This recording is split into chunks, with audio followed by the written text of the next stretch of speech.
द्वादशो अध्याय। देवी चरित्र के पाठ का महात्म्य। मैं 3 नेत्रों वाली दुर्गा देवी का ध्यान करती हूँ। उनके श्री अंगों की प्रभा बिजली के समान है।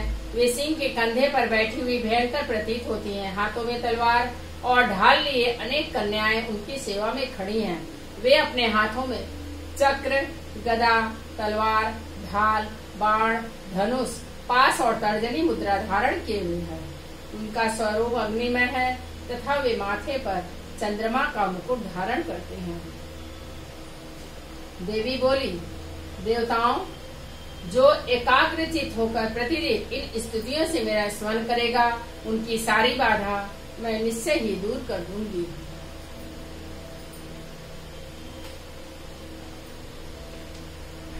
मैं जो मधु कैटभ का नाश, महिषासुर का वध तथा सुम निशुम के संहार के प्रसंग का पाठ करेंगे तथा अष्टमी, चतुर्दशी और नवमी को भी जो एकाग्रचित हो भक्ति पूर्वक मेरे उत्तम महात्म्य का श्रवण करेंगे, उन्हें कोई पाप नहीं छू सकेगा। उन पर पाप जनित आपत्तियां भी नहीं आएंगी।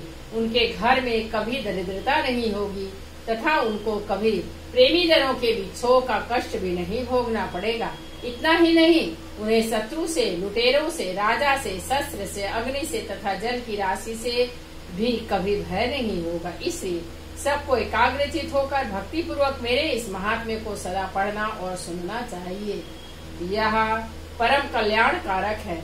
मेरा महात्म्य महामारी जनित समस्त उपद्रवों तथा आध्यात्मिक आदि तीनों प्रकार के उत्पातों को शांत करने वाला है। मेरे जिस मंदिर में प्रतिदिन विधि पूर्वक मेरे इस महात्म्य का पाठ किया जाता है, उस स्थान को मैं कभी नहीं छोड़ती। वहाँ सदा ही मेरा सन्निधान बना रहता है। बलिदान, पूजा, होम तथा महोत्सव के अवसरों पर मेरे इस चरित्र का पूरा पाठ और श्रवण करना चाहिए। ऐसा करने पर मनुष्य विधि को जानकर या बिना जाने भी मेरे लिए जो बलि, पूजा या होम आदि करेगा, उसे मैं बड़ी प्रसन्नता के साथ ग्रहण करूंगी। शरत काल में जो वार्षिक महापूजा की जाती है, उस अवसर पर जो मेरे इस महात्म्य को भक्ति पूर्वक सुनेगा, वह मनुष्य मेरे प्रसाद से सबाधाओं से मुक्त तथा धन धान्य एवं पुत्र से संपन्न होगा। इसमें तनिक भी संदेह नहीं है। मेरे इस महात्म्य, मेरे प्रादुर्भाव की सुंदर कथाएं तथा युद्ध में किए हुए मेरे पराक्रम सुनने से मनुष्य निर्भय हो जाता है। मेरे महात्म्य का श्रवण करने वाले पुरुषों के शत्रु नष्ट हो जाते हैं। उन्हें कल्याण की प्राप्ति होती तथा उनका कुल आनंदित रहता है। सर्वत्र शांति, कर्म में बुरे स्वप्न दिखाई देने पर तथा ग्रह जनित भयंकर पीड़ा उपस्थित होने पर मेरा महात्म्य श्रवण करना चाहिए। इससे सब विघ्न तथा भयंकर ग्रह पीड़ाएं शांत हो जाती हैं और मनुष्यों द्वारा देखा हुआ दुःस्वप्न दुख शुभ स्वप्न में परिवर्तित हो जाता है। बाल ग्रहों से आक्रांत हुए बालकों के लिए यह महात्म्य शांतिकारक है तथा मनुष्यों के संगठन में फूट आने पर यह अच्छी प्रकार मित्रता कराने वाला होता है। यह महात्म्य समस्त दुराचारियों के बल का नाश करने वाला है। इसके पाठ मात्र से राक्षसों, भूतों और पिशाचों का नाश हो जाता है। मेरा यह सब महात्म्य मेरे सामीप्य की प्राप्ति कराने वाला है।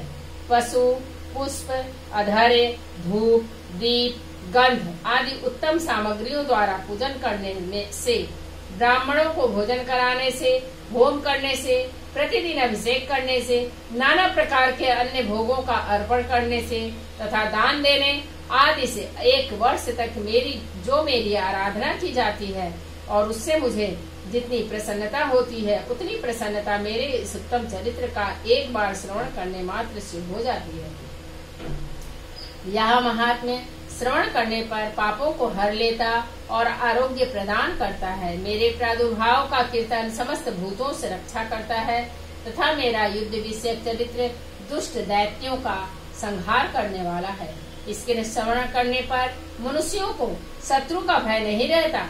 देवताओं, तुमने और ब्रह्मर्षियों ने जो मेरी स्तुतियाँ की हैं, ब्रह्मा जी ने जो स्तुतियाँ की हैं, वे सभी कल्याणमय बुद्धि प्रदान करती हैं। वन में, सूने मार्ग में अथवा दावानल से घिर जाने पर, निर्जन स्थान में, लुटेरों के दाव में पड़ जाने पर या शत्रुओं से पकड़े जाने पर अथवा जंगल में सिंह, व्याघ्र या जंगली हाथियों के पीछा करने पर, कुपित राजा के आदेश से वध या बंधन के स्थान में ले जाए जाने पर, अथवा महासागर में नाव पर बैठने के बाद भारी तूफान से नाव के डगमग होने पर और अत्यंत भयंकर युद्ध में शस्त्रों का प्रहार होने पर, अथवा वेदना से पीड़ित होने पर कि बहुना सभी भयानक बाधाओं के उपस्थित होने पर जो मेरे इस चरित्र का स्मरण करता है वह मनुष्य संकट से मुक्त हो जाता है।